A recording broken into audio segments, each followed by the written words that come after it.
আমি আর কোনো আলোচনা করতে চাই না তানিয়া। এই সপ্তাহেই আলমারিটা বিক্রি হবে। বিক্রি হবে মানে? বাবা কতটা কষ্ট পাবেন সেটা একবারও ভেবেছো? একটা পুরনো আলমারির জন্য কেউ কষ্ট পায় নাকি? ঘরের পুরো লুকটাই নষ্ট করে রেখেছে। আজ ইন্টেরিয়ার ডিজাইনার আসবে, আর সে এটা দেখলে হাসবে। আমাদের ফ্ল্যাটে এই জিনিসটা একদম বেমানান। সব কিছুর দাম টাকা দিয়ে মাপা যায় না অমিত। ওটার সাথে একটা আবেগ জড়িয়ে আছে। আবেগ দিয়ে বাস্তবতা চলে না তানিয়া। আমি ছোটবেলা থেকে কষ্ট করে পড়াশোনা করেছি, নিজের চেষ্টায় বড় চাকরি পেয়েছি। জীবনে আবেগের চেয়ে বাস্তবতা বেশি গুরুত্বপূর্ণ। আমার কাছে পুরনো জিনিস মানেই অপ্রয়োজনীয় বোঝা। মাত্র 6 মাস হলো গ্রামের চেনা পরিবেশ ছেড়ে বাবা শহরে এই ফ্ল্যাটে এসেছেন। সারাটা দিন তিনি এখানে একা থাকেন।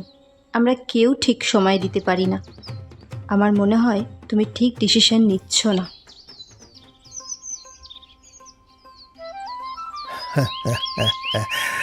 কিরে, কি নিয়ে এত আলোচনা তোদের? সকাল সকালই দুজনের মুখই গম্ভীর দেখছি। না মানে বাবা, আসলে বাবা, ওই আলমারিটা বিক্রি করে দেবো ভাবছি। অনেকটা জায়গা নষ্ট করছে। নতুন করে ঘর সাজাতে গিয়ে ওটার জন্য স্পেস পাচ্ছি না। ও, তা যদি তোদের অসুবিধে হয় তাহলে দিয়ে দিস। যা ভালো বুঝিস তাই করিস বাবা, তাই করিস।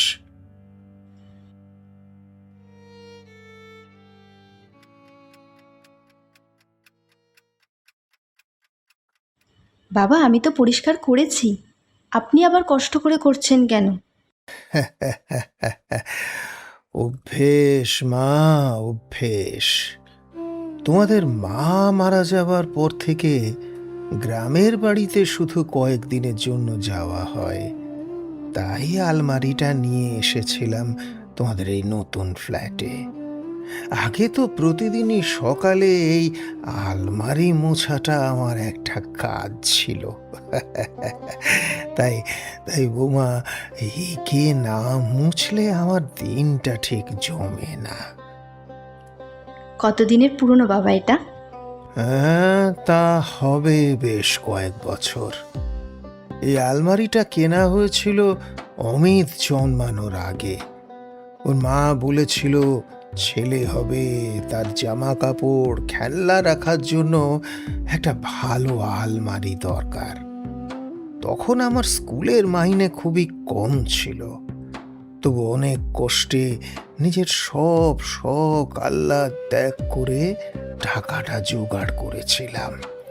একদম ওই কাঠের গোলা থেকে নিজে দাঁড়িয়ে বাছাই করে এই সেগুন কাঠের আলমারি কিনেছিলাম। জানো বৌমা, ও অমিত যখন হাঁটতে শিখছিল, এই আলমারির দরজা ধরে ও দাঁড়াতো। আবার একদিন এই লাল পেন্সিল দিয়ে এর গায়ে কত আঁকিবুকি করেছিল। ওর মা বকতে গেলে আমি বলেছিলাম, থাক থাক সুমি, বকো না, ওটা আমার ছেলের প্রথম শিল্পকর্ম। স্মৃতি দিয়ে ঘর সাজানো যায় না বাবা।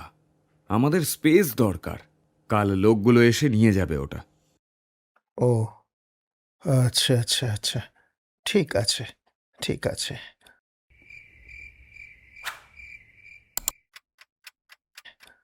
এটা কি বাবা? আলমারির ভেতরের একটা ছোট্ট ড্রয়ারের চাবি। কাল তো ওটা চলে যাবে, তার আগে আজ রাতে একবার এটা খুলে দেখিস। তোর মায়ের কিছু স্মৃতি রাখা আছে ওতে।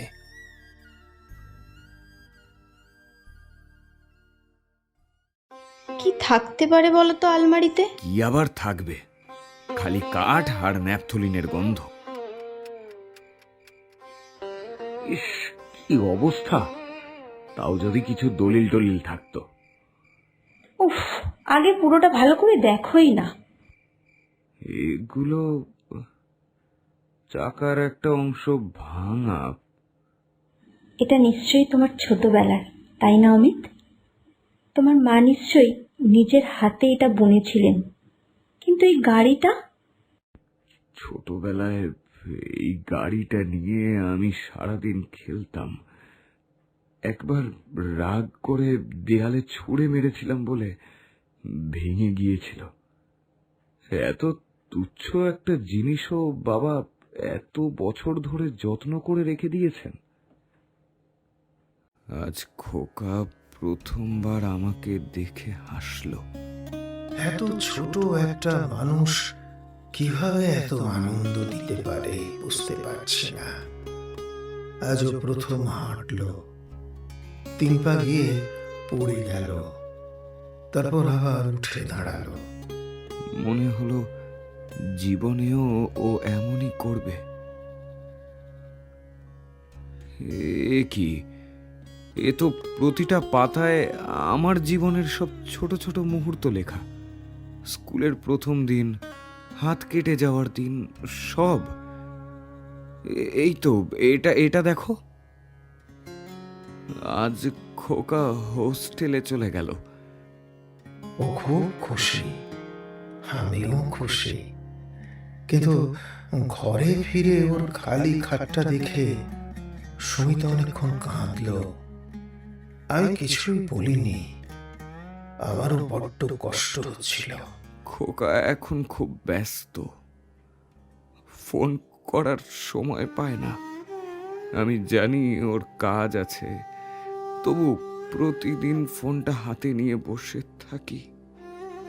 আমার সবচেয়ে বড় সম্পদ এই আলমারিটা নয়, এর ভিতরে রাখা স্মৃতিগুলো নয়। আমার সবচেয়ে বড় সম্পদ আমার ছেলে। শুধু চাই ও যেন সুখে থাকে।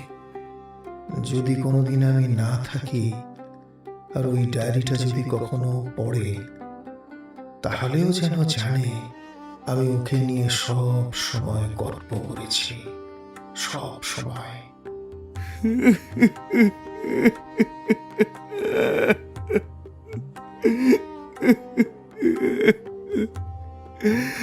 আমি কিভাবে এত অন্ধ হয়ে গেলাম তানিয়া?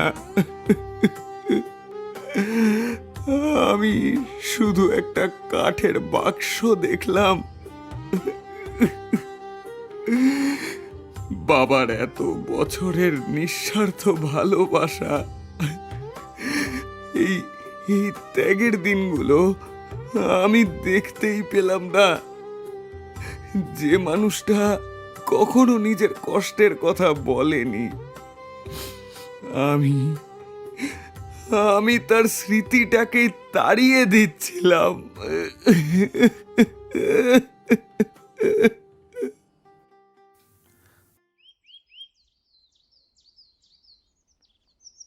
দাদা, সকাল সকাল চলে আসলাম আলমারিটা নিতে, একটু তাড়াতাড়ি করবেন। গাড়িটার নিচে লাগিয়ে এসছি। কিছু মনে করবেন না দাদা, কিন্তু আলমারিটা আর বিক্রি হবে না, ওটা এই বাড়িতেই থাকবে। সে কি? কিন্তু কালই তো ফাইনাল কথা হয়েছিল। কাল আমি ভুল সিদ্ধান্ত নিয়েছিলাম, ওটা বিক্রি হবে না। আপনাকে কষ্ট করে এখানে আসার জন্য দুঃখিত। কি ব্যাপার খোকা, লোকটা চলে গেল কেন? ও কি আলমারিটা নিল না? বাবা, আমাকে ক্ষমা করে দাও। আমি একটা পুরনো আলমারি দেখতে গিয়ে তোমার এত বছরের ভালোবাসাটা দেখতে পাইনি। ওটা কোথাও যাবে না, যতদিন এই বাড়ি থাকবে ওটাও এই বাড়িতেই থাকবে। দেখ বাবা, আলমারিটা থাকলো কি গেল তাতে আমার খুব একটা যায় আসে না রে। আমি শুধু ভাবছিলাম হয়তো আমার সঙ্গে জড়িয়ে থাকা কিছু স্মৃতিও আজ এই বাড়ি ছেড়ে চলে যাবে। আমি বড় একা হয়ে পড়ছিলাম রে। না বাবা, স্মৃতিগুলো কোথাও যাবে না, বরং এতদিন আমি নিজেই ভুল করে সেই স্মৃতিগুলো থেকে দূরে সরে গিয়েছিলাম। আর কোনো দিন এমন হবে না বাবা। মানুষ যতই বড় হোক না কেন রে খোকা, নিজের শেকড় ভুলে গেলে তার ভিতটা দুর্বল হয়ে যায়।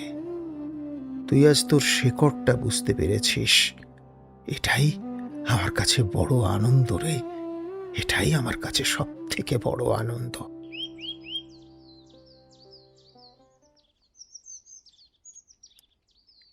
কি রে খোকা, তুই আজকে পরিষ্কার করছিস?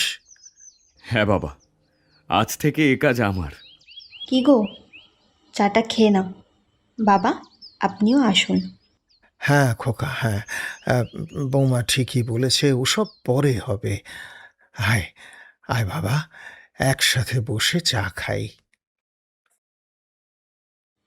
বাবা, আমি ভাবছিলাম এই আলমারিতে আমি আপনার নাতি বা নাতনির যাবতীয় জিনিস রাখবো। হ্যাঁ, হ্যাঁ, তোমার যেটা ভালো মনে হয়। ঠিক বলেছ তানিয়া, একদম আমার মনের কথা। এই সামান্য দেখতে আলমারিটা আরো আরো অসামান্য হয়ে যাবে। কি বলো তোমরা?